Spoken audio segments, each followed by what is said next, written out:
A black man wearing captain's bars? Over my dead body. Sergeant Derek Hayes says it loud enough for the front row to hear.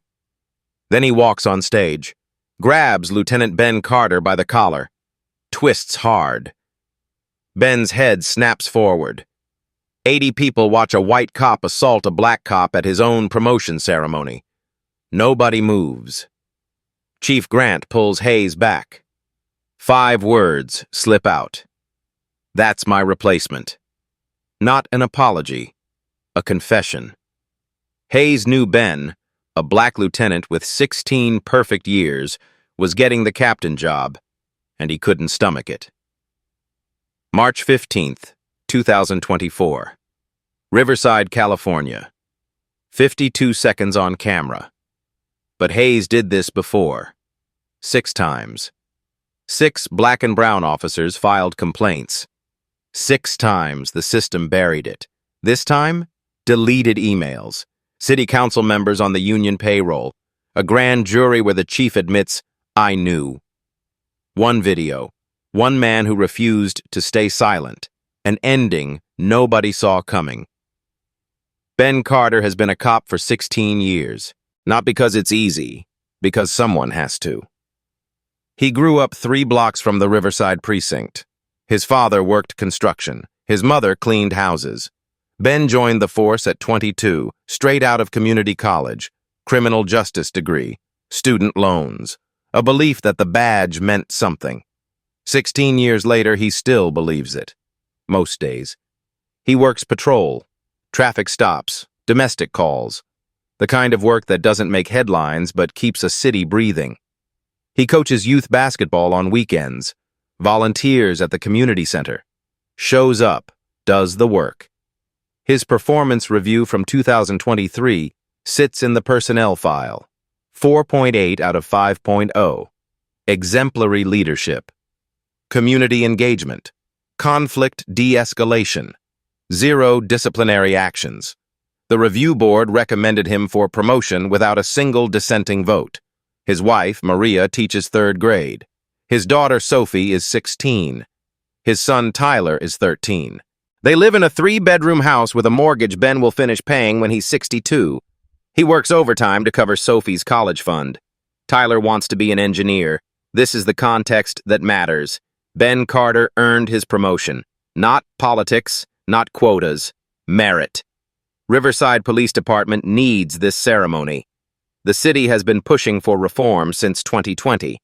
Community oversight boards, revised use of force policies, public accountability measures.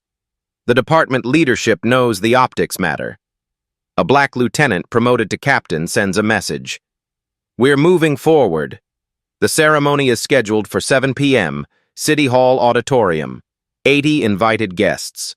The mayor, 3 city council members, press from the Riverside Tribune. Standard protocol for a command-level promotion. Ben stands backstage at 6:50 p.m. His uniform is pressed. His shoes are shined. Sophie and Tyler sit in the front row, phones out, ready to record. Maria has her camera up. Ben's mother, 73 years old, sits beside them. She drove 2 hours from Fresno. Chief Grant gives the opening remarks. He talks about service, dedication, the future of the department. He calls Ben's name at 7:08 p.m. Ben walks on stage. The applause is polite, respectful. 80 people clapping because this is what you do at ceremonies. Ben shakes the chief's hand. The deputy mayor steps forward with the commendation. That's when Derek Hayes stands up. Hayes doesn't ask permission. He doesn't raise his hand. He just stands. 3rd row, center aisle. 52 years old, 28 years on the force, 6 internal complaints, 0 disciplinary actions. The applause dies. People turn to look. Hayes walks toward the stage. His face shows nothing. Not anger, not celebration, just movement. Ben sees him coming. So does Chief Grant. The chief's hand goes up, a small gesture, stop, but Hayes doesn't stop. He climbs the 3 steps to the stage. He crosses the distance between them in 4 strides. His hand goes to Ben's collar. The fabric bunches in Hayes's fist. Ben's head pulls forward. Not a punch, not a shove. A grip. A statement. 80 people watch it happen in real time. Ben doesn't move. His hands stay at his sides. He doesn't push back, doesn't speak. His training tells him, de-escalate. His pride tells him, fight. His survival instinct tells him, cameras are watching. So he stands there. Collar twisted in another man's grip, his daughter filming, his son watching, his mother 73 years old in the front row. Chief Grant moves fast. He crosses the stage. His hand closes on Hayes's wrist. Hayes, my office, now! Hayes lets go. The fabric stays wrinkled. Ben straightens it without looking down. The chief's voice comes again, quieter now, but not quiet enough for a room with 80 people. That's my replacement.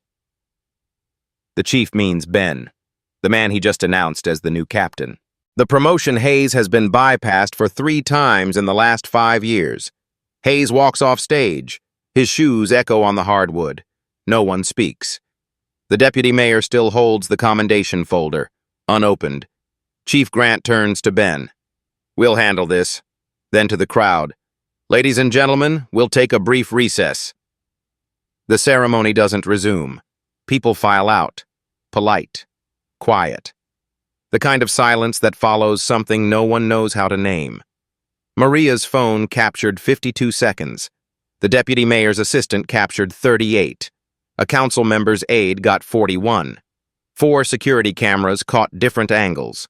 Timestamp, 19:08:32. The footage will matter later. Right now, what matters is this. Ben Carter stands on an empty stage. His collar is wrinkled. His mother is crying in the front row. Sophie has put her phone down. Tyler is asking his sister what just happened. Ben walks off stage. He finds his family in the lobby. Maria touches his arm. Are you okay? He nods. He's not okay, but he nods. Chief Grant is in his office with Hayes. The door is closed. Ben can see them through the glass. The chief is talking. Hayes is listening, or pretending to listen. His arms are crossed. Ben takes his family home. They drive in silence. Maria's hand rests on his knee. Sophie sits in the back, her phone dark. Tyler asks once, "Dad, are you in trouble?" "No," Ben says. "I'm not in trouble." He's not lying. He's not in trouble. But something just changed. In front of 80 people. In front of his kids. In front of 4 cameras. By the time they reach home, the videos are already circulating. Not publicly. Not yet. But phones are out. Texts are flying. People are asking questions. Hayes went home 20 minutes after the incident. No arrest. No suspension. He drove himself. His badge still on his belt. His gun still in his holster. Ben sits in his living room. Maria makes tea. Sophie goes to her room. Tyler turns on the TV, then turns it off. The house is quiet except for the sound of Maria pouring water. Ben's phone buzzes. A text from Lieutenant James Sullivan, Internal Affairs. "I saw the video. You okay?" Ben types back, "Fine." He's not fine. But what else do you say? By 10 p.m., the union has been notified. By 11 p.m., Chief Grant has filed an incident report. By midnight, Hayes is on administrative leave. Paid. Full benefits. Standard protocol for an officer under review. Ben doesn't sleep that night. He lies in bed, staring at the ceiling, replaying 52 seconds over and over. The hand on his collar. The silence of 80 people. His daughter's phone still recording. Tomorrow, he has to decide. File a formal complaint or let it go. The union's statement arrives at 10 a.m. the next morning. 12 sentences. 0 accountability. The Riverside Police Officers Union is aware of an incident that occurred during yesterday's promotion ceremony. The matter is currently under review by department leadership. We stand by our members and their right to due process. We are confident that a thorough investigation will provide clarity.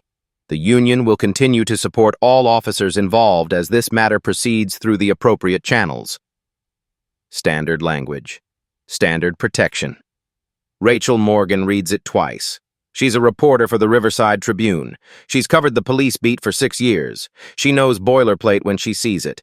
The statement doesn't name Hayes, doesn't name Carter, doesn't acknowledge what happened, just incident, just under review, just due process. Rachel calls the police department's public information office. The PIO reads her the same statement. She asks follow-up questions. The PIO says, "That's all we have at this time." She pulls the ceremony's guest list, 80 people. She starts making calls. By noon, she has 3 people willing to talk off the record. By 2 p.m., she has video from Maria Carter's phone. 52 seconds. Hayes' hand on Ben's collar. The chief pulling Hayes back. The words, "That's my replacement." Rachel writes the story. Her editor wants confirmation. She gets it. A statement from Ben's attorney. Not Nina Brooks yet. That comes later. For now, it's a 1-paragraph acknowledgement. Lieutenant Carter was assaulted during a public ceremony. He is considering his legal options. The Riverside Tribune publishes the story at 4 p.m. Headline, Officer confronts colleague at promotion ceremony, investigation underway. By 6 p.m., it's picked up by the Associated Press. By 8 p.m., it's on local TV news.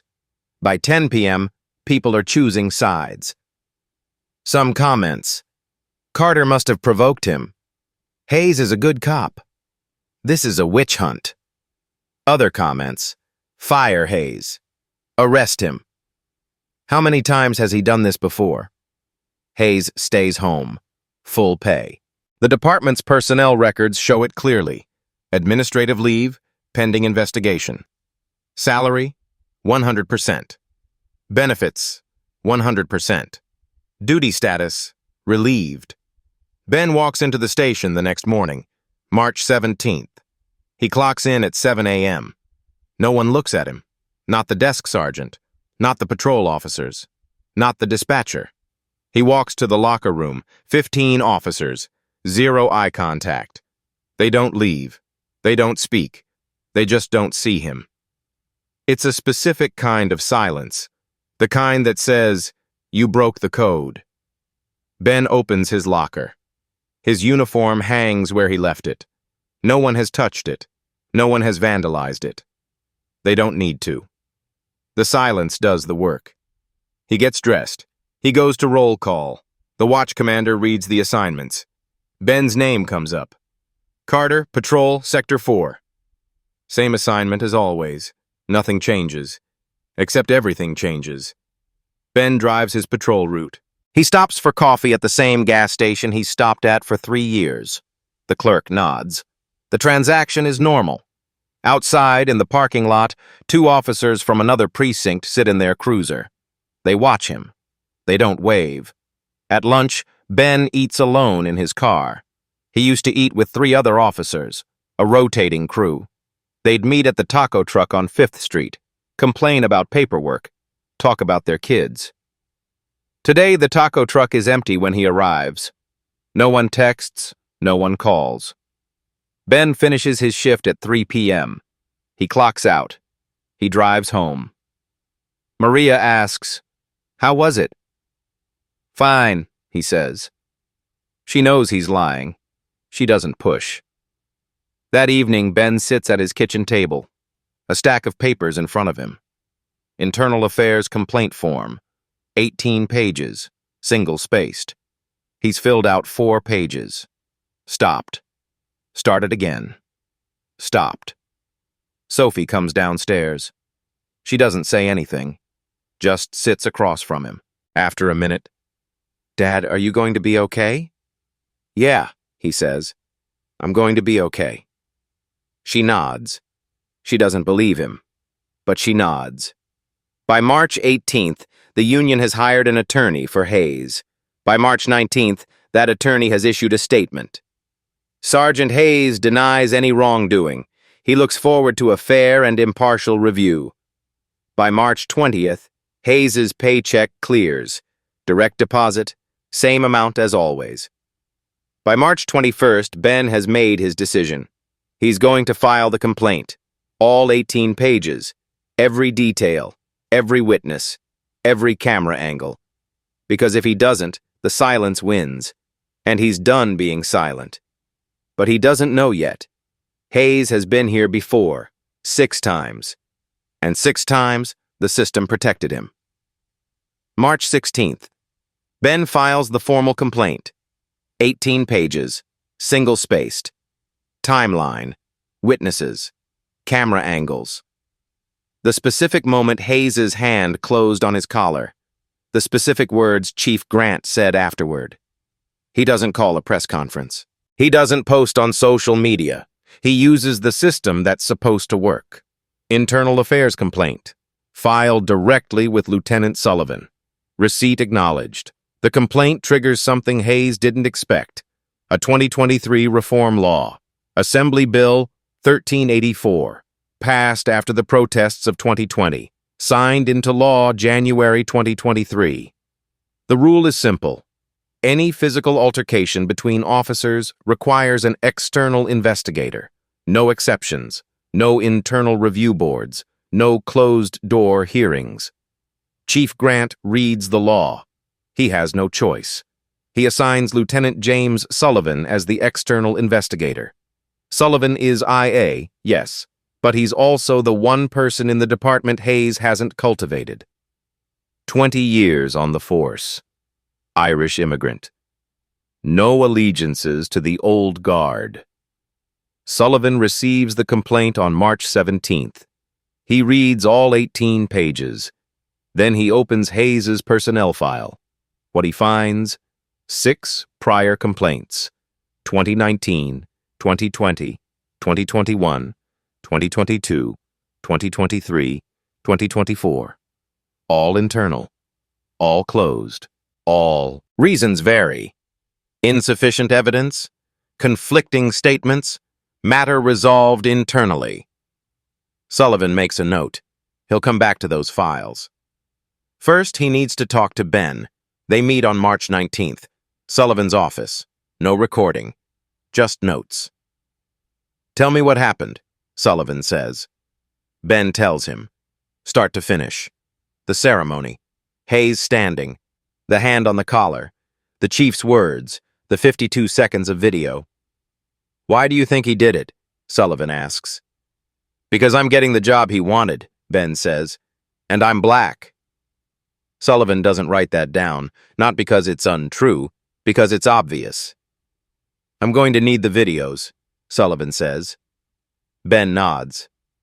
My wife has one. The city has 4 more.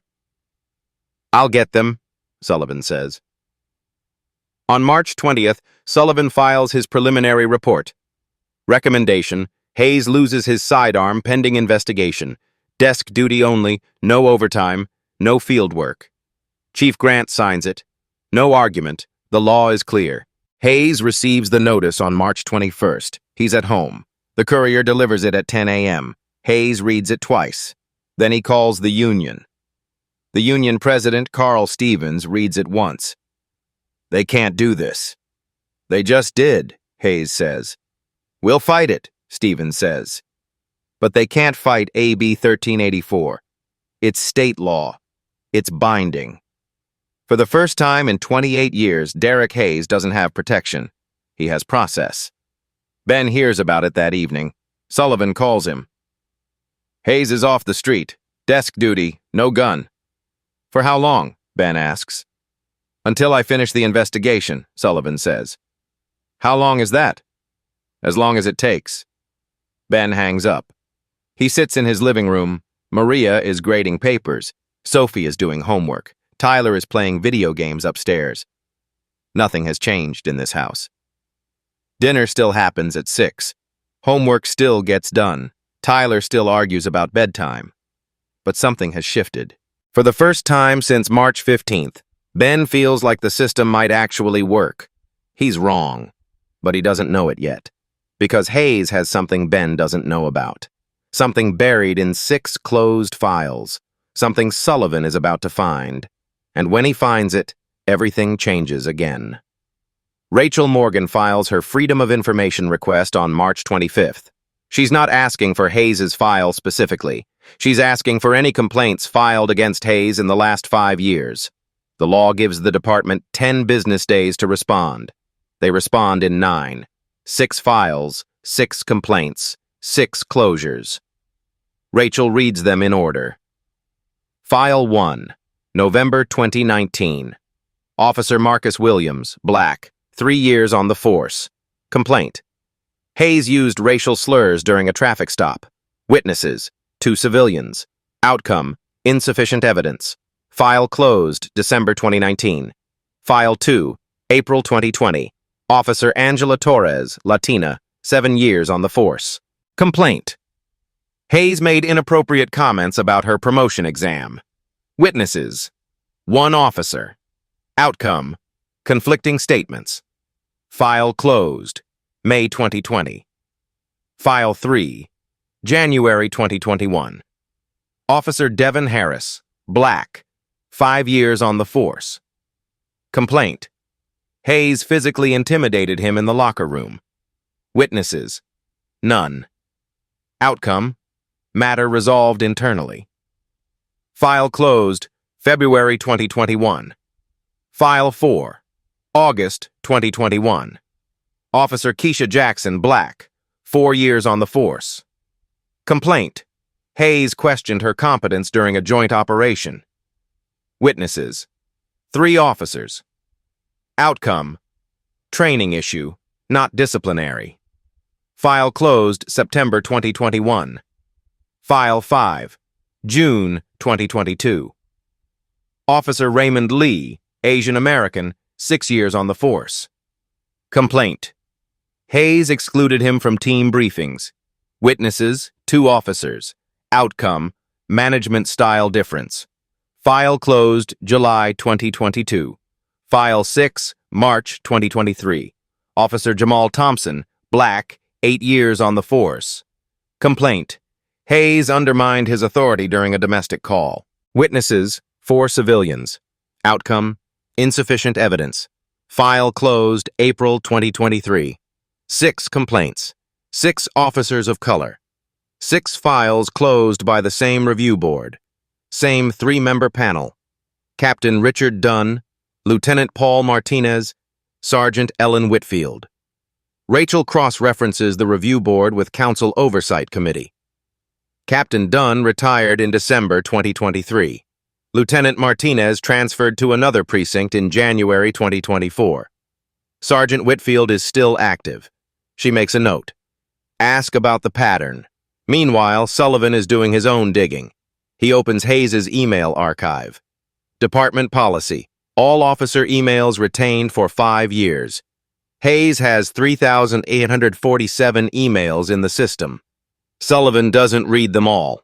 He searches keywords. Carter, promotion, diversity, black, replacement. 83 results. He reads them chronologically. November 2019. Email to Officer Craig Thompson. Subject, new hires. Body, these diversity hires don't last.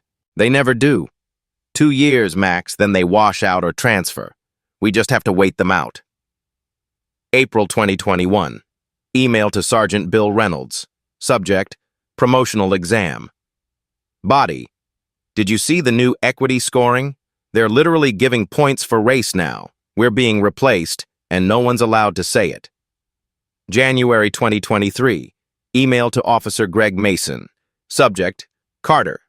Body, Carter's promotion is politics, not merit. Everyone knows it. But we're not allowed to say it. Diversity hire all the way up. February 2024. Email to Officer Tom Bradley.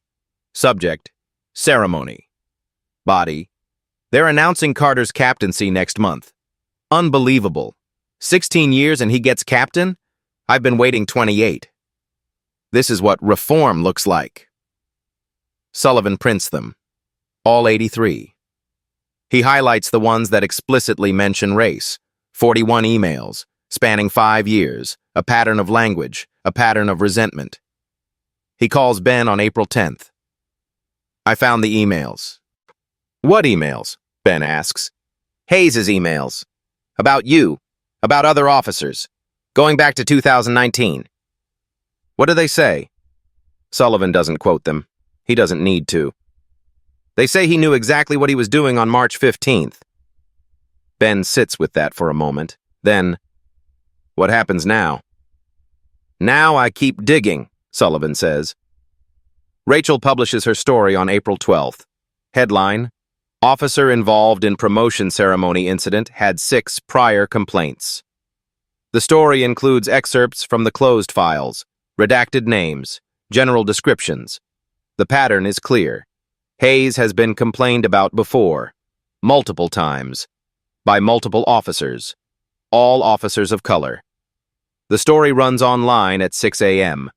By noon, it has 12,000 views. By 6 p.m., it's been shared 3,400 times. The comments section explodes. Some defend Hayes. This is a pattern of people who can't handle criticism. Others call for his termination. 6 complaints? Why is he still employed? Rachel's phone rings at 8 p.m. A blocked number. She answers. This is Officer Devin Harris. I filed one of those complaints. Rachel sits up. Can I use your name? No, Harris says. But I want you to know, it's worse than what's in the files. How much worse? Harris tells her. 20 minutes. Stories that didn't make it into official complaints. Stories that were dismissed before they could be filed. Stories that ended with, just keep your head down. Rachel takes notes. By the end of the call, she has 4 names: Harris, Williams, Torres, Jackson, all former Riverside PD, all left within 3 years of filing complaints against Hayes. She makes 4 more calls that night. 3 answer. All 3 tell the same story. Hayes created a hostile environment. The department protected him. They left because staying wasn't worth it. One of them, Angela Torres, says it plainly. They have a system. The complaints go to the review board. The review board closes them. The union backs Hayes, and we get labeled as troublemakers. So we leave. Why didn't you push harder? Rachel asks. Because I wanted to keep working, Torres says. And you can't work in a place where the system protects the person harassing you. Rachel publishes the follow-up story on April 15th. Headline: 4 former officers say complaint system failed to hold colleague accountable. This story includes anonymous testimony, quotes from Harris, Williams, Torres, Jackson, not their names, just their words. He made it clear we didn't belong. Every shift was a test. Every call was a chance for him to undermine you. I filed the complaint because I thought it would matter. It didn't. I left because staying meant accepting that the system would never protect me. The story runs. By the end of the day, it has 28,000 views. Ben reads it that evening. He's sitting at his kitchen table. Maria is beside him. Sophie is reading over his shoulder. Did you know about this? Sophie asks. Sophie, no, Ben says. I didn't. But he should have. Because the pattern is clear now. Hayes doesn't just target one person. He targets anyone who threatens the order he believes in. And that order is simple. Some people belong, and some people don't. Ben closes his laptop. He looks at Maria. This isn't just about me. No, Maria says. It's not. If you think 6 prior complaints will be enough to hold Hayes accountable, stay with this. Because there's one more piece of evidence no one's found yet, and it's going to change everything. Ben walks into the locker room on April 3rd. 15 officers. 0 eye contact. His locker is in the back row. Same spot for 16 years. He walks past the morning shift, past the officers suiting up, past the bulletin board with the shift assignments. No one speaks. No one nods. They don't turn away. They just don't see him. He opens his locker. His uniform hangs where he left it. His nameplate is still on the door. Nothing is missing. Nothing is damaged, but someone has moved his things. Small adjustments. His jacket shifted 3 inches to the left. His spare boots turned around. Not vandalism. A message. We were here. Ben gets dressed. He closes his locker. He walks out. Behind him, conversation starts again. Low voices, normal volume, the kind of talk that happens every morning in every precinct, except they waited until he left. April 15th. Ben finishes his shift at 3 p.m. He walks to his car in the department parking lot. His assigned space, slot 23, same spot for 2 years, 2 flat tires, front left, front right. He files an incident report. The desk sergeant takes it. Any suspects? No, Ben says. Any witnesses? No. Any cameras? Ben looks up at the parking lot security camera. The lens is pointed down. Maintenance tag attached. Under repair. The sergeant makes a note.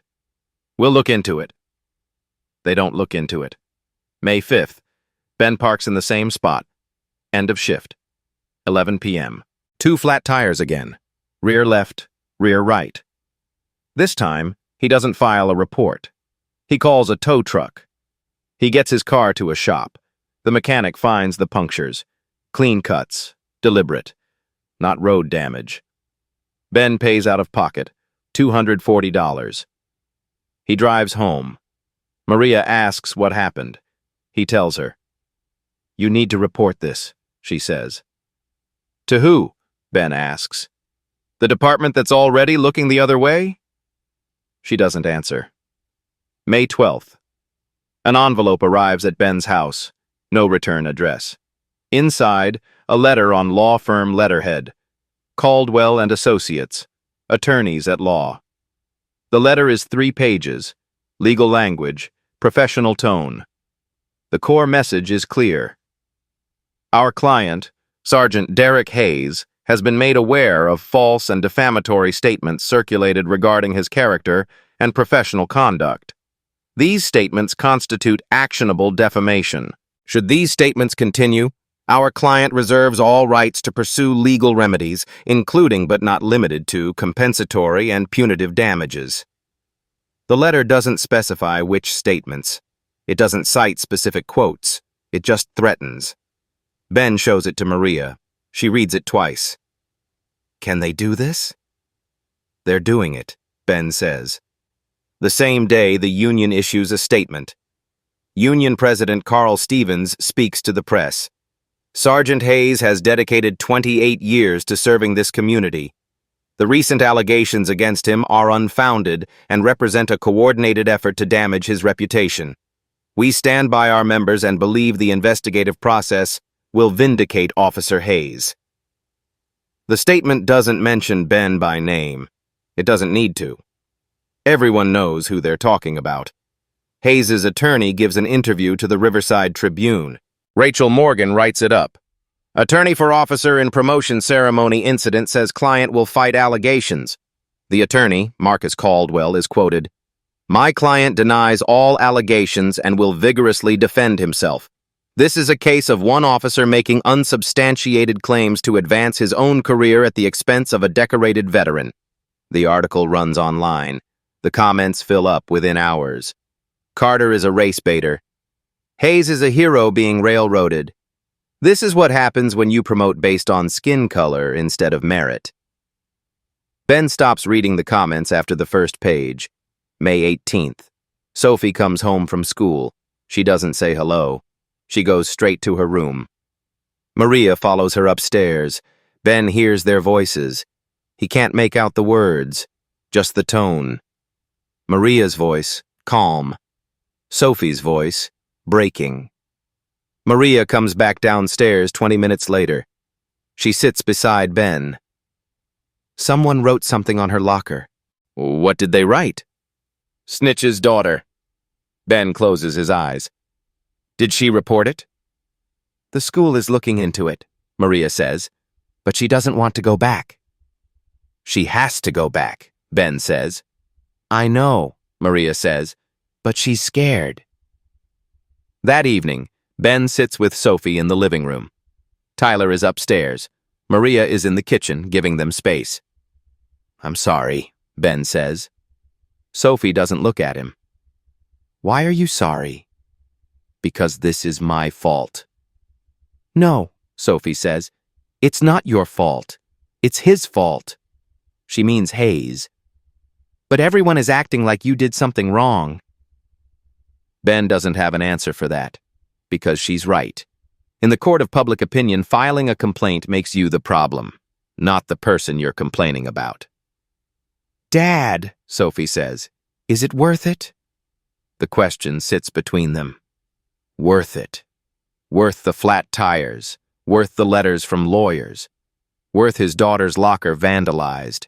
Worth the silence in the locker room every morning? I don't know yet, Ben says. It's the most honest answer he has. May 20th. Ben sits in his car outside the police station, engine off, hands on the wheel. 7 a.m. Shift starts in 10 minutes. He doesn't get out. He sits there.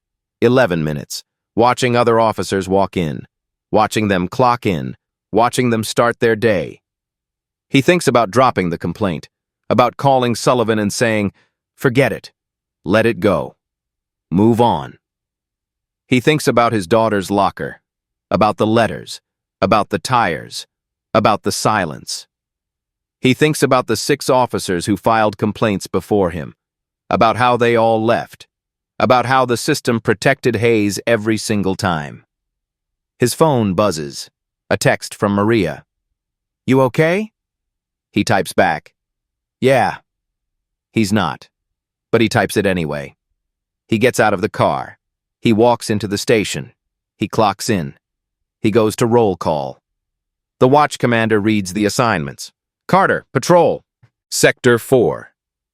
Same assignment, same route, same job. Except now he's doing it alone. And the people who are supposed to have his back are the ones making sure he knows he doesn't have one. Sophie comes home on May 20th. She doesn't cry. She doesn't slam doors.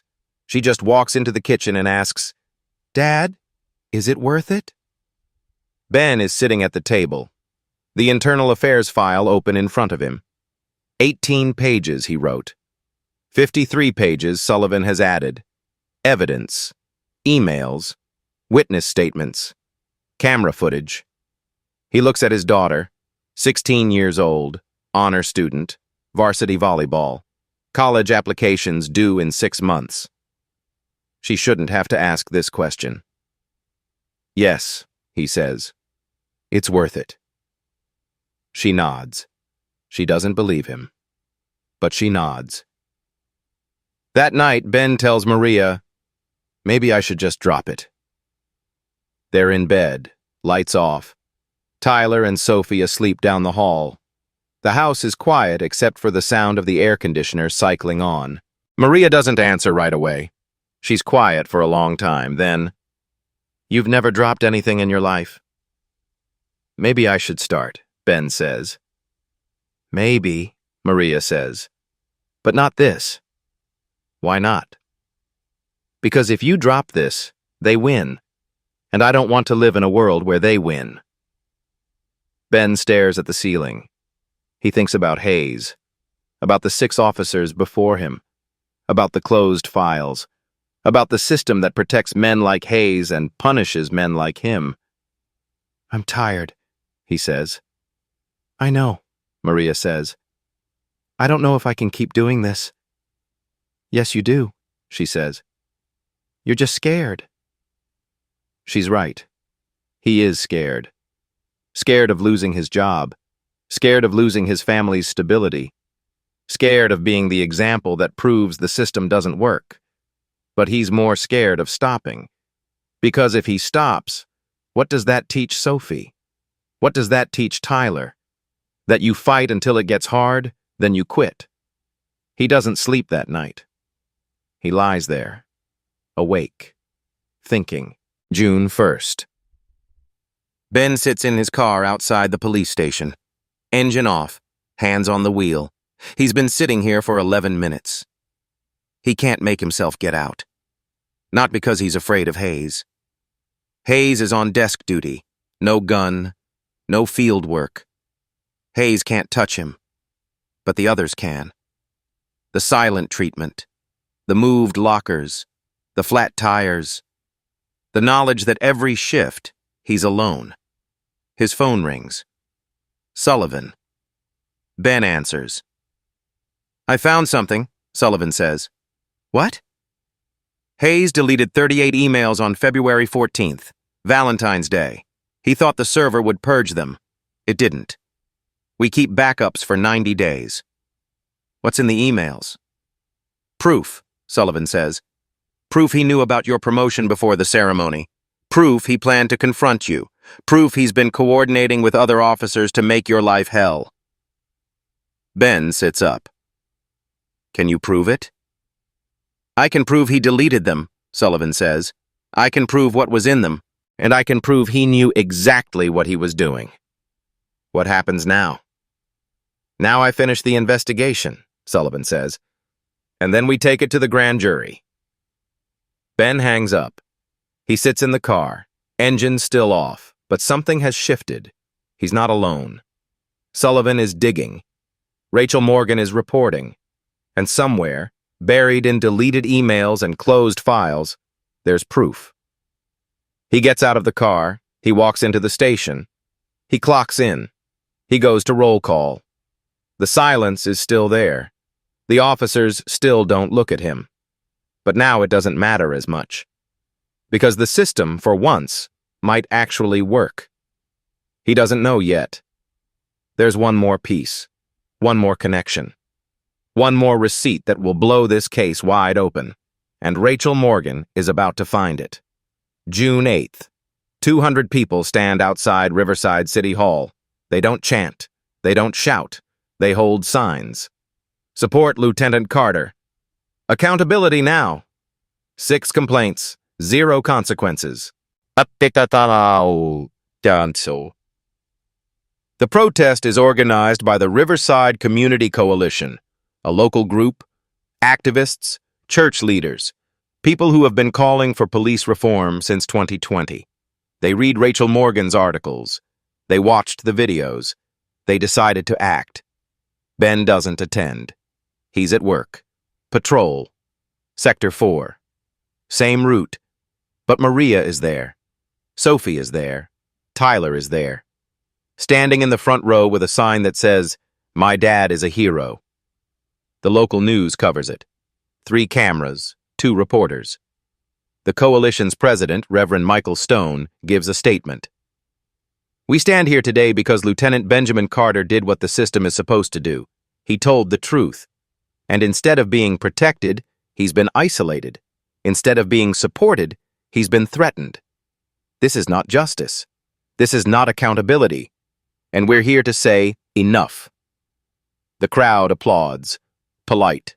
Measured. No one is throwing things. No one is blocking traffic. Just 200 people standing on the sidewalk. Witnesses. That afternoon, Ben gets a phone call. Unknown number. He answers. "Lieutenant Carter? This is Attorney Nina Brooks." Ben knows the name. Nina Brooks, civil rights attorney. 4 successful cases against police departments in California. She's a legend in the community. "I've been following your case," she says. "I'd like to represent you. Pro bono. No fee." "Why?" Ben asks. "Because you did what 6 officers before you tried to do," she says. "And someone needs to make sure it sticks this time." Ben doesn't answer right away. He's sitting in his patrol car, parked outside a elementary school, lunch break, a sandwich from home, the radio on low. "What would that involve?" he asks. "We file a civil suit," Nina says. "We go after Hayes personally. We go after the department for enabling him. We make this public. We make this hurt." "I just want him held accountable," Ben says. "Then let me help you," Nina says. Ben thinks about it. 3 seconds. Then, "Okay." They meet the next day. Nina's office. Downtown Riverside, small firm, 2 partners, 3 associates. They specialize in police misconduct cases, excessive force, wrongful termination, discrimination. Nina walks Ben through the process. Discovery, depositions, the timeline. She estimates 18 months from filing to trial. Maybe longer if the department fights. They'll fight, Nina says. They always fight. I know, Ben says. But we have something they don't, Nina says. We have the emails, we have the videos, we have 6 prior complaints. And now we have 200 people on the street saying they're watching. Ben signs the retainer. Nina files the paperwork the next day. Civil suit. Lieutenant Benjamin Carter versus Sergeant Derek Hayes and the City of Riverside Police Department. Counts: assault, battery, civil rights violation, hostile work environment, failure to supervise. The suit is public record. Rachel Morgan writes it up. The Riverside Tribune publishes it June 12th. Headline: Officer in Promotion Ceremony Incident Files, Civil Suit, alleges pattern of harassment. The story runs online. By evening, it has 35,000 views, but the real story breaks 3 days later. When Rachel finds the money trail, Sullivan told Ben there were deleted emails. Nina told him they had a case, but neither of them knew about the money. Not yet. Stay with this. The next 60 seconds change everything. Rachel Morgan doesn't sleep much. June 15th, 2 a.m. She's at her desk, laptop open, coffee cold. She's been staring at campaign finance records for 3 hours. She's not looking for Hayes. She's looking for the system that protected him. The review board. The 3 people who closed 6 complaints. Captain Richard Dunn, Lieutenant Paul Martinez, Sergeant Ellen Whitfield. She searches their names in the Federal Election Commission database.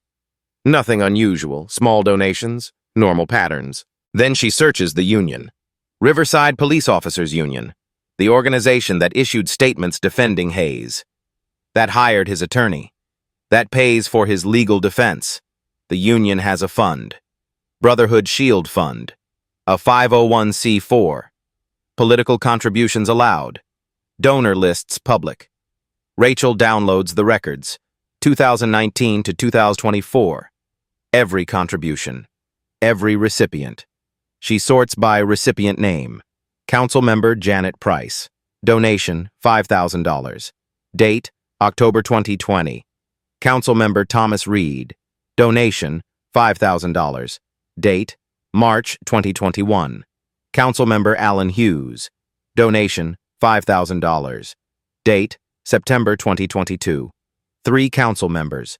$15,000 total from the Union Fund. The same fund that's paying for Hayes's defense. Rachel makes a note.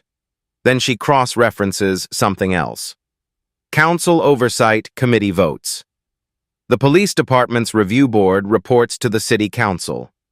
Council votes on disciplinary recommendations. Public record. Posted online, she pulls the votes. Pulls the every closed complaint against Hayes. 6 complaints. 6 closure votes. November 2019. Hayes complaint closed. Vote 3-2. Yes votes. Price, Reed, Hughes. April 2020. Hayes complaint closed. Vote 3-2. Yes votes. Price, Reed, Hughes. January 2021. Hayes complaint closed. Vote 3-2. Yes votes. Price, Reed, Hughes. August 2021. Hayes complaint closed. Vote 3-2. Yes votes. Price, Reed, Hughes. June 2022. Hayes complaint closed. Vote 3-2. Yes votes. Price, Reed, Hughes. March 2023. Hayes complaint closed. Vote 3-2. Yes votes. Price, Reed, Hughes. 6 complaints, 6 votes. Same 3 council members. Every single time. Rachel searches one more name, Chief Thomas Grant. She finds it. October 2022. Brotherhood Shield Fund. Donation to Grant's sheriff campaign. Amount, $8,000. Grant ran for county sheriff in 2022. He lost, but the union supported him. Publicly. Financially. Rachel sits back. She stares at the screen. The connections are clear now. The union donates to council members. Council members vote to protect union members. The system protects itself. She makes 3 phone calls. First, council member Janet Price. No answer. Voicemail. Second, council member Thomas Reed. No answer. Voicemail. Third, council member Alan Hughes. He answers. Council member Hughes, this is Rachel Morgan from the Riverside Tribune. I'm calling about campaign contributions from the Brotherhood Shield Fund. Silence. Then, I don't have a comment at this time. Did you vote to close complaints against Sergeant Derek Hayes? I'm not discussing personnel matters. Did the Brotherhood Shield Fund donate $5,000 to your campaign? That's public record. You can look it up.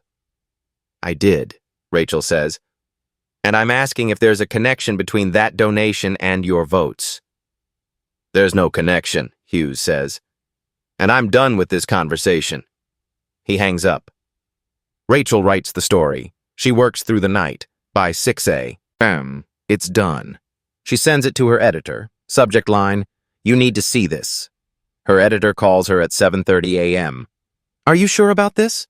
I'm sure, Rachel says. This is going to blow up, her editor says.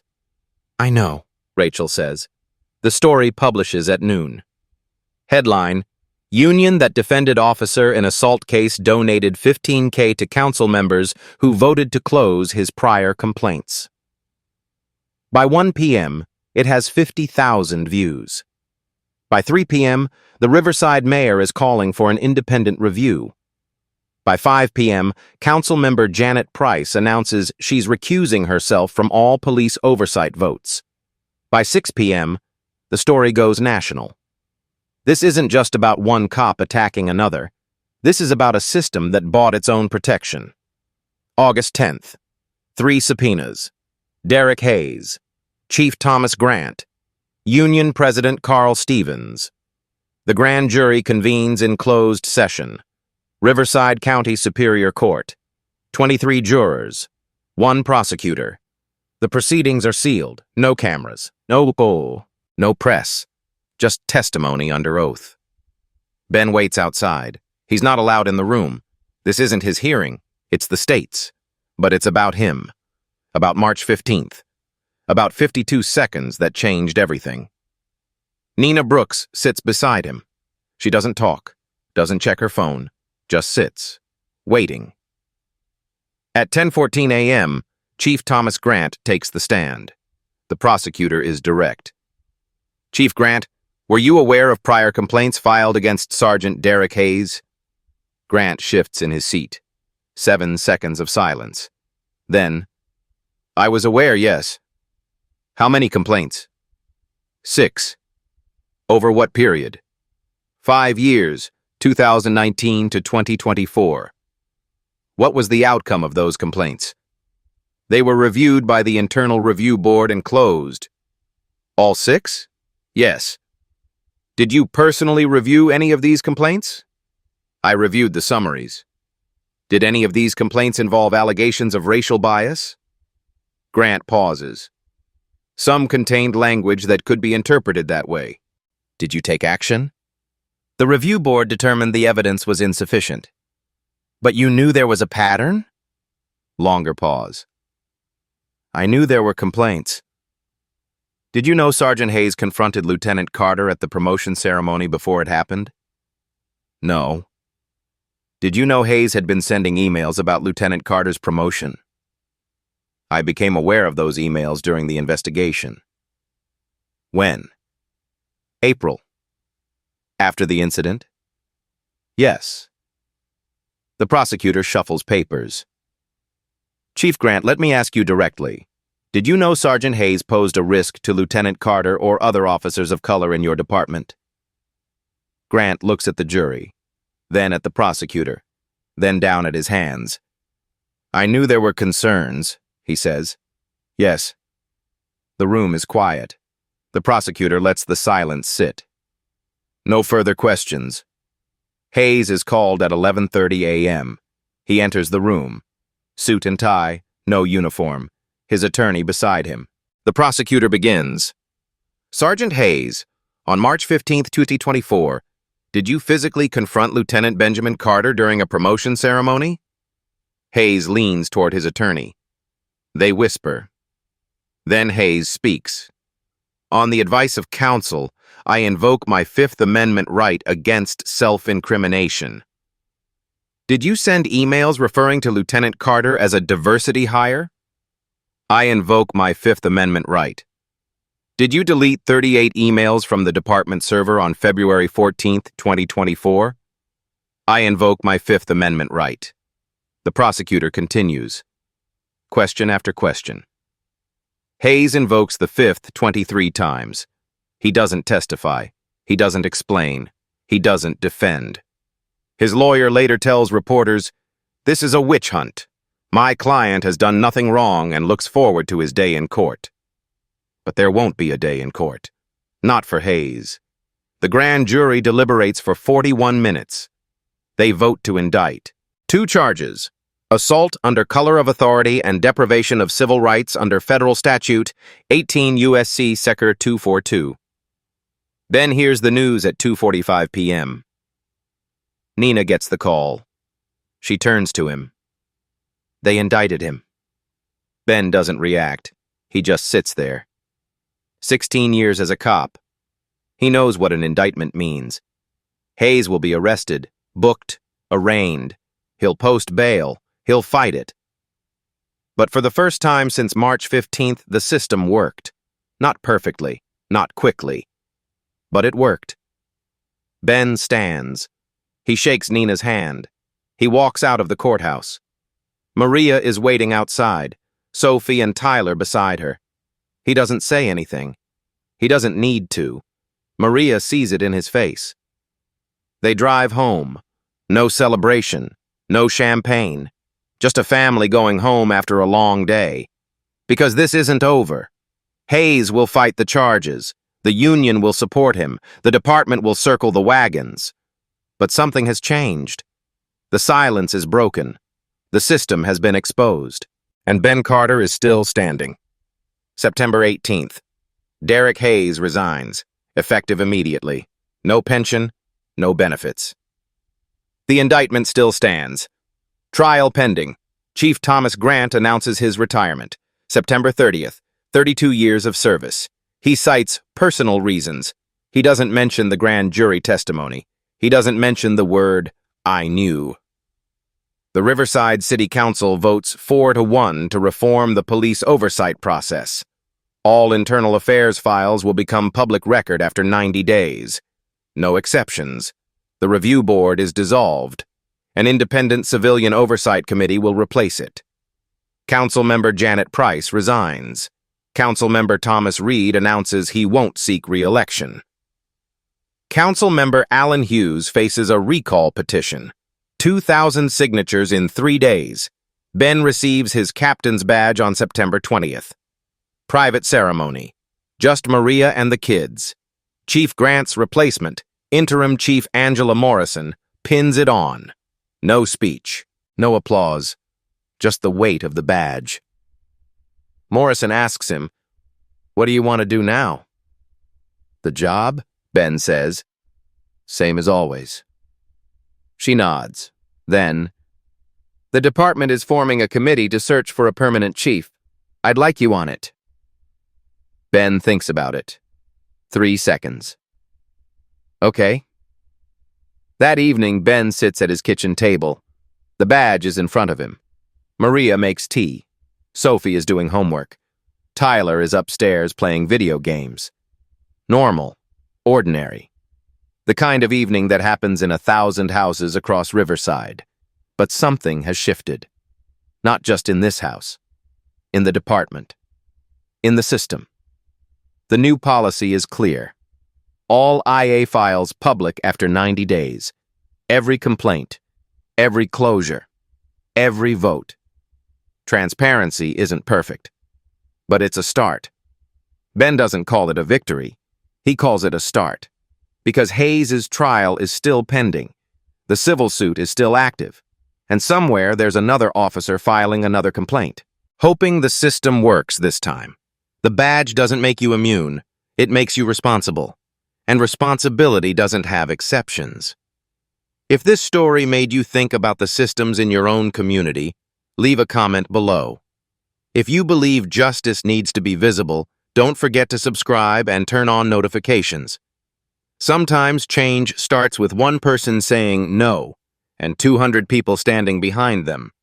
The question isn't whether the system is perfect, it's whether we keep pushing until it is.